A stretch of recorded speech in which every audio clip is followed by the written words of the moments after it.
ஆண்டவர் இயேசு கிறிஸ்துவில் என் பிரியமான சகோதர சகோதரிகளே, என் வாக்கினாலன்றி பனியோ மழையோ பெய்யாது என்று கொடியதொரு பஞ்சத்தை இறைவாக்கினர் எலியா முன்னறிவித்தார். அவரை காப்பாற்றுகின்ற ஆண்டவர் அவருக்கு கொடுத்த கட்டளை, இங்கிருந்து ஓடிவிடு, கெரித் ஓடை அருகில் ஒளிந்து கொள், அந்த ஓடையில் இருக்கின்ற நீரிலிருந்து நீ பருகு, காகங்கள் உனக்கு உணவளிக்கும் என்று சொன்னார். அப்பமும் இறைச்சியும் காகங்களிடமிருந்து அவருக்கு கிடைத்தது. லேவியராகமம் 11ஆம் அதிகாரம் 15-20 நாம் வாசிக்கின்றோம், எப்படி அவை தூய்மையற்றவை என்று. இருந்தாலும் கூட காகங்கள் தங்களையே மறந்து ஆண்டவரின் கட்டளைப்படி இவருக்கு உணவு கொண்டு வந்து கொடுக்கின்றன. ஒரு விதத்தில் கெரித் ஓடை அருகில் ஒளிந்து கொண்டிருந்த எலியாவைத்தான் நாமும் இன்றைய காலகட்டத்தில் ஒத்திருக்கிறோம். எப்போது வழி பிறக்கும், கதவு திறக்கும் என்று காத்து கொண்டிருக்கிறோம். பார்வோனின் அரண்மனையில் 40 ஆண்டுகள் கழித்த பிறகு இன்னும் 40 ஆண்டுகள் பாலை நிலத்தில் ஆடுகளை மேய்த்து கொண்டு மோசே செலவழித்தார். 3 ஆண்டுகள் அரேபியாவில் பவுலடியார் தனது நற்செய்தி பயணத்தை தொடங்கும் முன் செலவிட வேண்டியிருந்தது. 30 ஆண்டு காலம் மறைந்த வாழ்வு வாழ்ந்த ஆண்டவர் இன்னும் 40 நாட்கள் பாலைவனத்தில் செலவிட்டு தன் பொதுப்பணியை தொடங்குகின்றார். தனிமை, மனித அல்லது சமூக இடைவெளியை கண்டு மனமுடிந்து விட வேண்டாம். ஆண்டவருடைய நேரத்துக்காக பொறுமையோடு நாம் அனைவரும் காத்திருப்போம். இப்போது ஆண்டவர் நாம் என்ன செய்ய வேண்டும் என்று விரும்புகிறாரோ அதை செய்வோம். எதிர்காலத்தை அவர் கரங்களில் விட்டு விடுவோம். கொஞ்ச நாட்களில் அந்த கெரித்த நீரோடையும் வற்றி போய்விட்டது. இப்போது எலியாவுக்கு இன்னும் ஒரு கட்டளை, நீ புறப்பட்டு சீதோன் பகுதியில் இருக்கும் சாரிபாத்துக்கு போ, அங்கே தங்கியிரு, அங்கு உனக்கு உணவு அளிக்குமாறு ஒரு கைம்பெண்ணுக்கு கட்டளையிட்டிருக்கிறேன் என்கின்றார் ஆண்டவர். அரசர்கள் முதல் நூல் 17:5 நேற்றைய தினம் வாசித்தோம், ஓடிவிடு, ஒளிந்து கொள் என்று ஆண்டவர் சொன்னவாறு அவர் போய் ஆண்டவரின் வாக்கின்படி செய்தார் என்று. இன்றைக்கு 17:10 வாசிக்கின்றோம், எலியா புறப்பட்டு சாரிபாத்துக்கு சென்றார் என்று. கெரித் ஓடையருகில் ஒளிந்து கொள்ளச் சொன்னீர், உமக்கு கீழ்ப்படிந்தேன். இப்போது உறவுகளை விட்டு, நண்பர்களை விட்டு வேற்று நாட்டுக்கு செல்ல வேண்டுமா? ஏற்கனவே பஞ்சத்தினால் எல்லா மக்களும் அழிந்து கொண்டிருக்கிறார்கள், வேதனையில் வாடுகின்றார்கள். அதுவும் வேற்று நாட்டில் ஒரு விதவையிடமா என்னை அனுப்புகிறீர் என்றெல்லாம் எதிர்கேள்வி கேட்காமல் ஆண்டவர் சொன்னவாறே புறப்பட்டு போகிறார். இதுதான் எலியாவின் கீழ்ப்படிதல். பாருங்கள், ஆண்டவரை நம்புகின்ற அத்தனை பேருக்கும் அவருடைய பாதுகாப்பு உண்டு. இதனால் வரை நம் வாழ்வில்தான் எத்தனையோ காகங்கள், அந்த விதவையை போன்ற எத்தனையோ நல்ல உள்ளங்கள் நம்மை வாழ வைத்திருக்கின்றன. பெற்றோர், ஆசிரியர்கள், உடன்பிறப்புகள், உறவினர்கள், நண்பர்கள், இன்னும் முன்பின் தெரியாதவர்கள், எத்தனையோ பேரை வைத்து ஆண்டவர் நம் வாழ்வில் செய்த அற்புதங்களுக்கு நன்றி கூறி நாம் வாழ வேண்டாமா? ஆண்டவருக்கு தெரியும் தன்னில் நம்பிக்கை வைப்பவர்களுக்கு என்ன செய்ய வேண்டும், எப்போது செய்ய வேண்டும், எவ்வாறு அவர்களை காப்பாற்ற வேண்டும் என்று. சாரிபாத்துக்கு வந்தார், அந்த விதவையை அணுகினார். அந்த உரையாடலை சற்று கவனியுங்கள். சுள்ளிகளை பொறுக்கிக் கொண்டிருந்த அந்த கைம்பெண்ணை பார்த்து, குடிக்க கொஞ்சம் தண்ணீர் கொடு என்று ஆரம்பித்தார். அவர் தண்ணீர் கொண்டு வர போகும்போது, அப்படியே கொஞ்சம் அப்பமும் கையோடு கொண்டு வருவாயா என்று கேட்கிறார். அந்த கைம்பெண்ணுடைய பதிலை பாருங்கள். வாழுமும் கடவுளாகிய ஆண்டவர் மேல் ஆணை, என்னிடம் அப்பம் இல்லை, கையளவு மாவு கலையத்தில் இருக்கிறது, கடைசியாக கொஞ்சம் அப்பம் சுட்டு நானும் என் மகனும் சாப்பிட்டுவிட்டு சாகலாம் என்றிருக்கிறோம் என்கின்றார். இன்றைக்கு 2 ஏழைகளை பார்க்கின்றோம். வற்றி போன கெரித் நீரோடையை விட்டு அந்நிய நாட்டுக்கு ஓடி வந்த ஏழை எலியா. இருக்க வீடு இல்லை, உண்ண உணவு இல்லை, எந்தவித பாதுகாப்பும் இல்லை. ஆனால் புனித அம்ப்ரோசியார் கூறுவது போல அந்த எலியா கூட செல்வர்தான். உண்மையான செல்வம் எதில் அடங்கியிருக்கிறது தெரியுமா?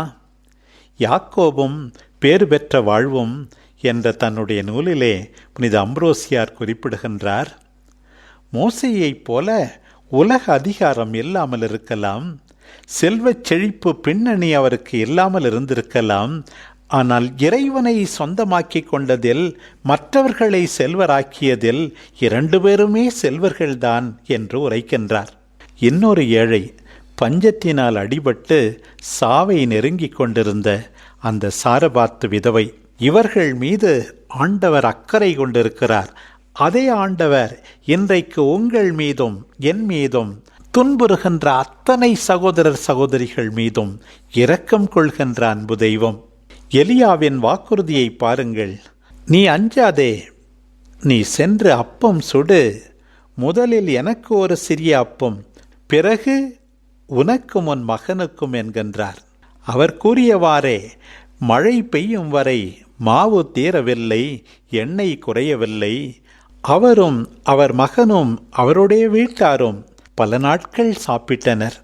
ஆண்டவருக்கு கீழ்ப்படிந்த எலியாவுக்கு உணவு, இறைவாக்கினருக்கு கீழ்ப்படிந்த சாரிபாத் விதவைக்கு, மகனுக்கு, அவர் குடும்பத்தினருக்கு உணவு. என்னே ஆண்டவருடைய அற்புத செயல்கள்! பிரியமானவர்களே, ஆண்டவரிடம் தங்களையே கையளிப்பவர்களை அவர் ஒருபோதும் கைவிட மாட்டார். எளிமையில் தனிமையில் ஒளிந்து கொண்டிருப்பவர்களை அவர் உறுதிப்படுத்துவார். தன்னைத்தானே மறந்து கடவுளை முன்வைத்து அடுத்தவரின் தேவைகளை நினைப்பவர்களுக்கு நிச்சயமாக ஆண்டவர் உரிய சன்மானம் வழங்காமல் விடமாட்டார். அதைத்தான் இன்றைய விவிலிய பகுதி நமக்கு எடுத்துரைக்கின்றது. ஒரு பக்கம் ஆண்டவருக்கு பணிபுரிந்த, அவர் முன்னிலையில் நின்று கொண்டிருந்த, அவருடைய வாக்கை எடுத்துரைத்த, அவரை நம்பி மீண்டும் மீண்டும் கீழ்ப்படிந்த எலியா இறைவாக்கினர். இன்னொரு பக்கம் தானும் தன்னுடைய பிள்ளையும் சாவை நெருங்கிக் கொண்டிருந்தாலும் மகத்தான தாராள குணத்தோடு செயல்பட்ட சாரிபாத்து விதவை. பற்றாக்குறை இருந்தும் பிச்சை எடுக்க நேரும் அல்லது சாகக்கூட நேரும் என்று தெரிந்திருந்தும் பிழைப்புக்காக வைத்திருந்த எல்லாவற்றையும் போட்டு ஆண்டவரால் பாராட்டப்பட்டாரே நற்செய்தியிலே ஒரு விதவை. இந்த சாரிபாத்து விதவையை பாருங்கள். தான் மட்டுமல்ல, அவருடைய பிள்ளையும் கூட சாக நேரிடும். யாரிடமிருந்து ஏதாவது கிடைக்கும் என்கின்ற நம்பிக்கையும் இல்லை. இறைவாக்கினரை கண்டவுடனே அவருடைய தாராளம் பெருகியது. இன்றைக்கு தங்களிடம் அதிகமாக இருப்பதை கூட கொடுக்க மனமில்லாமல் இருக்கின்ற மத்தியிலே இந்த சாரிபாத் விதவை எத்தகைய ஒரு பாடம் புகட்டுகிறார் என்று பாருங்கள். இவரை பற்றிதான் புனித கிறிசோஸ்டம் மிக அழகாக குறிப்பிடுகிறார். அவர் இறைவாக்கினர் என்று அவர் கண்டாரா? இறைவாக்கினர் ஆனால் அவர் ஏன் என்னிடம் பிச்சை எடுக்க வேண்டும்? இறைவனுக்கு இவர் நெருங்கிய நண்பராக இருந்திருந்தால் கடவுள் இவரை கைவிட்டிருக்க மாட்டார் இல்லையா என்றெல்லாம் அவர் நினைக்கவில்லை. தங்கள் பாவங்களுக்காகத்தான் யூதர்கள் துன்புறுகின்றார்கள் என்றால் இவருக்கு ஏன் இந்த துன்பம் என்றும் அவர் நினைக்கவில்லை. தன் வீட்டை திறந்தார், அதற்கு முன் தன் இதயத்தை திறந்தார், எல்லாவற்றையும் அர்ப்பணித்தார். இயல்பாக எழுகின்ற சிந்தனையை தாண்டி தன் மகனையும் மறந்து அவரிடம் வந்த அந்த அந்நியரை முன்னிலைப்படுத்தினார். ஒரு விதவை, ஒரு ஏழை, ஒரு பிற இனத்தவர், ஒரு குழந்தைக்கு தாய், நம் ஆண்டவரை அறியாதவர், வலிமை மிகுந்த தாராள மிகுந்த பெண்மணியாக இங்கே இருக்கின்றார். ஆண்டவர் இயேசு அவரை மீண்டுமாக நாசரேத் ஊரிலே புகழ்கின்றார். எவ்வளவோ மக்கள் இருந்தோம், இறைவாக்கினர் எலியா அனுப்பப்பட்டது அந்த சாரிபாத்தில் உள்ள இந்த விதவை பெண்ணிடம்தானே என்று புகழ்கின்ற அளவுக்கு தன்னுடைய தாராளத்தை அவர் காட்டினார். புனித கிறிசோஸ்டம் நம்மை ஆச்சரியப்படுத்துகின்ற விதத்திலே ஒன்றை சொல்லுகின்றார். நம் தந்தை அபிரகாமை விட இந்த சாரிபாத்து விதவை விருந்தோம்பலில் மிஞ்சிவிட்டார் என்கின்றார். தந்தை அபிரகாம் தொடக்க நூல் 18ஆம் அதிகாரத்திலே வாசிக்கிறோம். 7வது திருவசனம், ஆட்டு மந்தைக்கு ஓடிச் சென்றார். ஆனால் இந்த பெண் கையளவு மாவை வைத்து விருந்தோம்பலில் தான் சிறந்தவர் என்று எண்பித்தாரே. தன்னை மறந்து பிள்ளையை மறந்து எதிர்நோக்கி இல்லாத நிலையிலும் இப்படி ஆண்டவருக்காக பணிபுரிந்தாரே, ஆண்டவரால் ஆசீர்வதிக்கப்பட்டாரே. தன்னை காப்பாற்றி கொண்டார், பிள்ளையை காப்பாற்றினார், வீட்டாரை காப்பாற்றினாரே. அவருடைய தாராளம் உங்களுக்கு இருக்கக்கூடாதா என்று புனித கிறிசோஸ்டம் கேட்கின்றார். பிரியமானவர்களே, ஆண்டவரை நம்புவோம், நம்பி ஒவ்வொரு நாளும் கீழ்ப்படிவோம்.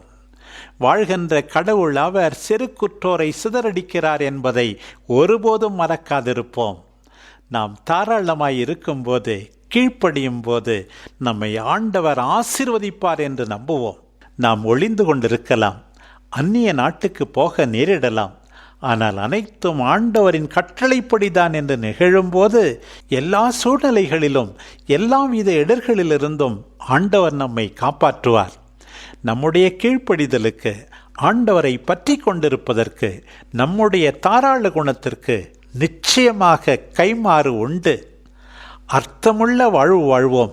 நம்மையே நம்மை சார்ந்தவர்களுக்கு மனமகிழ்வோடு தாராள குணத்தோடு ஒவ்வொரு நாளும் கொடுப்போம். நம்முடைய நேரத்தை கொடுப்போம், பொருட்களை கொடுப்போம், அன்பை கொடுப்போம், உற்சாகமூட்டும் அன்பு வார்த்தைகளை கொடுப்போம். நம்மால் 4 பேராவது மகிழ்ச்சியாயிருக்கும் விதத்தில் வாழ்ந்து காட்டுவோம். ஆமேன்.